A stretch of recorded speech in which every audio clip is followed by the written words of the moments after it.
أعوذ بالله من الشيطان الرجيم. بسم الله الرحمن الرحيم. قد خلت من قبلكم سنن فسيروا في الأرض فانظروا كيف كان عاقبة المكذبين. هذا بيان للناس وهدى وموعظة للمتقين.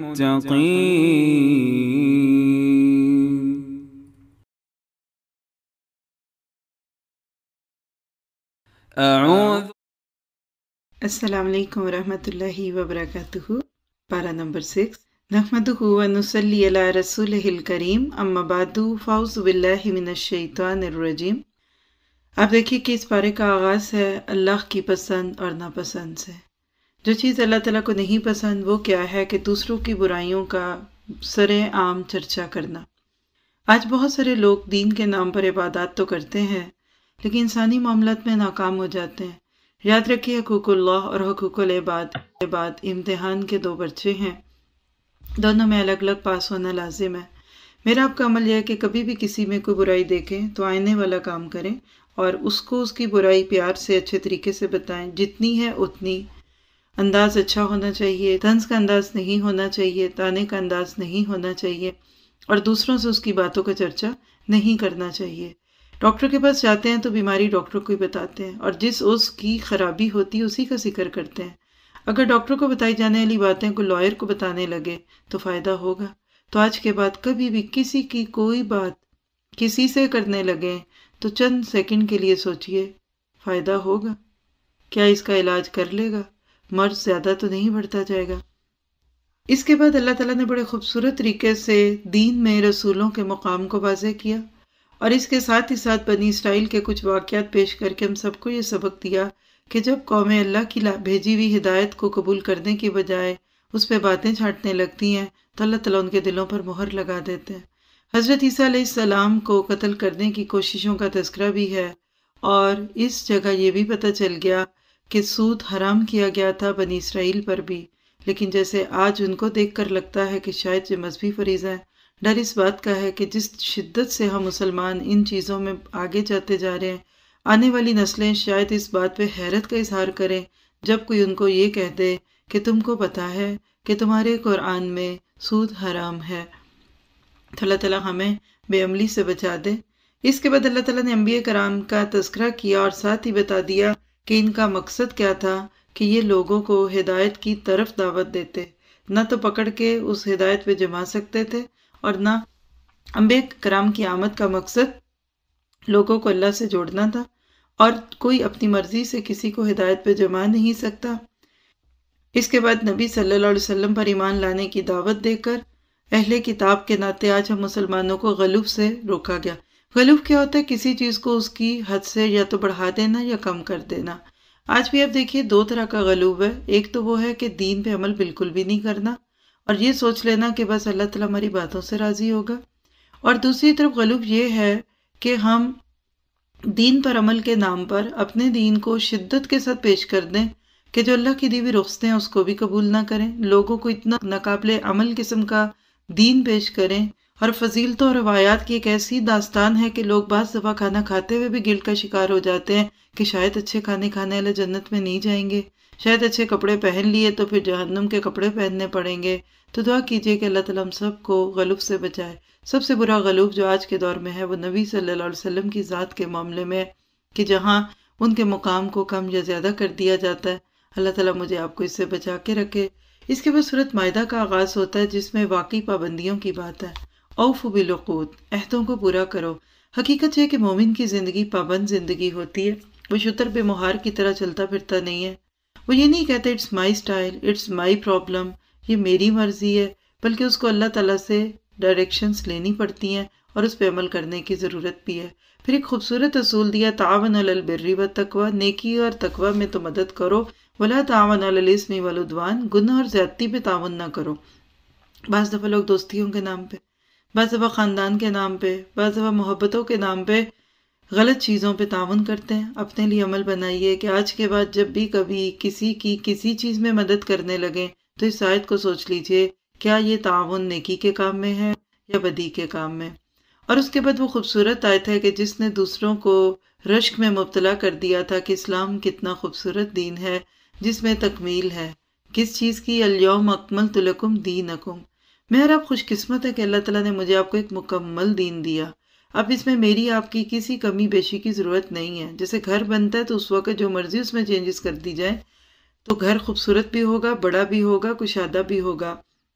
لیکن بنے ہوئے گھر میں اگر دیواریں ڈال دیں یا اس کے اندر کچھ چھتوں پہ ایک اور چھت ڈال دیں تو بعض دفعہ آپ دیکھتے ہیں کہ گھر کی خوبصورتی بھی کم ہوتی ہے، گنجائش بھی کم ہوتی ہے۔ آج ہمارے دین پر رسم و رواج کے نام پہ، بدعات کے نام پہ، خاندانی طور طریقوں کے نام پہ اتنی زیادہ تبدیلیاں کر دی گئیں کہ اصل دین کا جو خوبصورت کشادہ سا کمرہ تھا وہ ختم ہوتا ہوا دکھتا ہے اور ایک بوجھل سا دین لوگوں کی نظروں میں ہے۔ پھر اس میں پھر اشارہ ملتا ہے اہل کتاب کی پاک دامن عورتوں سے نکاح کا، لیکن شرط یہ کہ چھپی دوستیاں نہ ہوں۔ حضرت عمر فاروق نے جب دیکھا کہ بہت سارے لوگ یہ کام کرنے لگے تو انہوں نے پابندی لگا دی یہ کہہ کر کہ کتابیہ عورتیں اپنے ساتھ بے دینی لاتی ہیں، ان کے لباس حجاب کے تقاضے ٹھیک نہیں ہوتے، اور اگر سب نے ایسی عورتوں سے نکاح کرنے شروع کر دیے تو مومنات کے ساتھ نکاح کون کرے گا؟ لیکن آج کے دور کے حالات کے مطابق یہ ذہن میں رکھیے گا کہ اگر کسی بھی کتابیہ یعنی عیسائی یا یہودی عورت سے نکاح کیا جائے تو دیکھا جائے کہ کیا واقعی وہ اصل عقائد پہ ہے، کیونکہ آج کل بہت سارے لوگ ایتھیسٹ بن چکے جو تو اب اپنے دین کو بھی نہیں مانتے۔ اور دوسری بات ہے کہ وہ عورت پاک دامن ہے، اور چھپی دوستی سے اگر ایک تعلق کا آغاز ہوا تو آپ بتائیے کہ اس میں برکت کہاں سے آئے گی؟ پھر اس کے بعد وضو کے طریقے کے اشارے ہیں۔ اللہ کے نبی صلی اللہ علیہ وسلم کی حدیث کو پڑھے بغیر تو ہم وضو کا طریقہ بھی ٹھیک نہیں کر سکتے۔ یہ آیت اس کی بہت بڑی دلیل ہے۔ قرآن کو حدیث کی روشنی میں سمجھیں گے تو بات سمجھ آئے گی، اور اگر عقل کی روشنی میں اور ڈکشنری کی روشنی میں اور لوگوں کے افکار کی روشنی میں لیا تو آپ تو وضو میں بھی ترتیب کو قائم نہیں رکھ سکیں گے۔ اس کے بعد عدل کی بات ہے، اور عدل کرنا تقوی والوں ہی کے بس کی بات ہوتی ہے۔ پھر بنی اسرائیل کے ناطے سے وعدوں کو توڑنا، عہد شکنیوں کو توڑنا، اس کا تذکرہ کر کے ہم کو بتا دیا اللہ کا دین یا اللہ کی شریعت عمل کے لیے آتی ہے، صرف باتوں سے بات نہیں بنے گی۔ اور اس کے بعد بڑے خوبصورت طریقے سے دعوت دی گئی اہل کتاب کو کہ دیکھو وہ نبی آ گیا جس کے بارے میں تم کہتے تھے، جس کا انتظار کرتے تھے، اب اس کو مان جاؤ۔ اگر انہوں نے یہ مانا ہوتا تو آج کتنے لوگوں کا اجر وہ لے جاتے، لیکن جب لیڈرز کسی بات کو سمجھ کر بھی نہ مانے تو پھر فالوور تو اس کے پیچھے کبھی بھی نہیں لگیں گے۔ اس کے بعد اہل کتاب ہی کے ناطے سے بنی اسرائیل کی کچھ تاریخی و حقائق کو بیان کرتے ہوئے اس کے بعد ایک واقعہ ہے جس سے آپ کہہ سکتے ہیں کہ اللہ تعالیٰ اخلاص کی نیکیاں قبول کرتا ہے۔ حسد کی قباحت ہے۔ حابیل اور قابیل کا واقعہ، زمین پر پہلا قتل تھا، وجہ حسد بنی۔ یہ حسد اتنی بری چیز ہے کہ جو بھائی کو بھائی کا دشمن بنا دیتی ہے۔ تو آج اگر مسلمان کے آگے ہے تو کہیں اس کے اندر بھی حسد تو نہیں ہے۔ اس کے بعد ڈکیتی کی سزا اس بارے میں موجود ہے کہ کس طرح سے لوگوں کو ایسی سزا دی جائے کہ دوبارہ کبھی کوئی جرات نہ کر سکے۔ چور کی بھی سزا ہے، لیکن اس کی پابندیاں، اس کی شرائط ساری احادیث سے پڑتی ہیں۔ حقیقت یہ کہ اسلامی سزاؤں سے پہلے دل کو اسلام کے مطابق کرنا پڑتا ہے تاکہ ہم اللہ کے دین کو سمجھ سکیں۔ پھر بہت ساری آیتیں سورۃ مائدہ میں جو ہیں وہ تورات ہی کی کنٹینویشن ہے۔ یہاں سے پتہ چلتا ہے کہ دین ہر دور میں ایک ہی رہا، لیکن لوگوں نے جب ماننا چھوڑ دیا تو ایسے لگا کہ وہ دین کا حصہ ہی نہ رہا۔ اس کے بعد اللہ تعالیٰ نے بتایا کہ ہر ایک کا ایک کام کرنے کا طریقہ ہوتا ہے، مختلف میتھڈالوجیز ہیں۔ تم کیا کرو؟ فاستبقوا الخیرات، نیکیوں میں جلدی کرو کیونکہ تمہارے پاس وقت بہت تھوڑا ہے۔ اور حکم الجاہلیہ کی بات کر کے بتا دیا کہ جب قومیں اسلام کے آنے کے باوجود وہی کام کرنے لگ جائیں جو جہالت کے دور میں ہوتے تھے تو پھر ان کی ناقدری کا کیا کہنا۔ اور اس کے ساتھ ہی پھر اگلی آیات میں اللہ تعالیٰ نے وہ خوبصورت گروہ بتا دیا کہ اگر آج مسلمان اپنے رب کے اوپر نظریں لگا کر اس کی مرضی کے نہیں بنتے تو اللہ ایسے لوگوں کو اسلام کی دولت دے دے گا جو ان خوبیوں سے متصف ہوں گے کہ یحبہم ویحبونہ ذلۃ علی المؤمنین عزۃ علی الکافرین یجاہدون فی سبیل اللہ ولا یخافون لومۃ لائم۔ آیت نمبر 54 کو غور سے دیکھیے گا، یہی آیت تدبر ہے۔ مجھے آپ کو اس میں دھمکی مل رہی ہے اللہ سے کہ او بون مسلمز، او وہ مسلمانوں جن کے ماں باپ دادا سب مسلمان تھے، اگر تم نے اپنے اندر تبدیلی پیدا نہ کی تو میں تم کو ہٹا کر دوسروں کو لے آؤں گا۔ اللہ تعالیٰ ہم سب کو یہ خوبیاں عطا فرمائے۔ پھر اسی طرح سے وہ چیزیں جو انسان کے اندر نفاق پیدا کرتی ہیں، اس میں سے ایک ایسی محفلوں میں بیٹھنا جہاں اللہ کے دین کا مذاق اڑایا جاتا ہے، کھیل تماشا سمجھا جاتا ہے۔ اللہ تعالیٰ ایسی چیزوں سے بچاتے ہوئے ہم سب کو دعوت دیتے ہیں کہ اپنے دین کو سنجیدگی سے لو۔ دین ایک بہت سنجیدہ معاملہ ہے، اس پر تمہاری جنت اور جہنم کا انحصار ہے۔ آپ دیکھیے ایک اسٹوڈنٹ جو کمرے امتحان میں بیٹھا اور پیپر کو سیریس ہی نہ لے، ہنسے، جوک بنائے، مذاق کرے، کمنٹس دے، کیا وہ پاس ہوگا؟ تو میں اور آپ اس دنیا میں ایک سنجیدگی کی کیفیت میں بیٹھ کر سوچیں کہ میں اور آپ واقعی حقیقت میں جنت میں جانا چاہتے ہیں، تو پھر اس کے لیے وہی قانون جو پچھلی قوموں میں تھا آج بھی وہی ہے کہ اللہ کے دین کو نافذ کرنا ہوگا۔ اللہ تعالیٰ نے آیت نمبر 66 میں یہ بھی بتا دیا کہ جب اللہ کی نازل کردہ شریعتوں کو کسی ملک میں نافذ کیا جاتا ہے تو زمین بھی تیل نکالتی ہے اور سونا چاندی اگلتی ہے اور آسمانوں سے بھی رزق برستا ہے۔ آج ہم اپنے ملکوں میں مہنگائی دیکھتے ہیں تو ہم سوچتے ہیں شاید اس کی وجہ حکمران ہے یا اس کی وجہ کچھ اور لوگ ہیں، لیکن حقیقت یہ ہے کہ ہم اللہ کی شریعت کو اپنی ذات سے لے کر اپنی عدالتوں، اپنے گھروں، اپنے خاندانوں پہ لگا کر اللہ کے اس قانون کو سمجھ سکتے ہیں کہ اللہ تعالیٰ غیب سے رزق کے خزانے ہم پر انڈیل دے گا۔ اور اس کے ساتھ ہی پھر بتا دیا کہ جب قومیں اپنی مرضی کی چیزوں کو پسند کرتی ہیں تو وہ نبی یا وہ رسول یا آج کے دور میں وہ دین والے جو وہ باتیں پیش کرتے ہیں جس کو ان کے نفس پسند نہیں کرتے، لا تہوی انفسہم، آیت 70 میں آتا ہے کہ جو چیز ان کو اچھی نہیں لگتی تھی تو اس کو ریجیکٹ کرتے تھے۔ تو بس اس پہ میں اور آپ اپنے آپ کو بس تھوڑا سا چیک کر لیں کہ کیا دین کی صرف وہ باتیں پسند کرتی ہیں جو میرے نفس کو اچھی لگتی ہیں، اور ایسے ہی دیندار مجھے بہت اچھے لگتے ہیں جو میری پسند کی باتیں کرتے ہیں، یا پھر میں حقیقت میں سنجیدگی کے ساتھ اس دین کو لیتی ہوں۔ پھر آخر میں تغلب کی بات کر کے بتا دیا کہ دیکھو کھانے میں نمک اور مرچ کم زیادہ ہو جائے تو کھانے کا ٹیسٹ بگڑ جاتا ہے، چینی مناسب ہو تو اچھی لگتی ہے، زیادہ کر دو تو کڑوی لگتی ہے۔ اسی لیے دین کو ایکسرسائز بک نہ بناؤ، اس کو مان جاؤ، یہ تمہارے حق میں بہتر ہوگا۔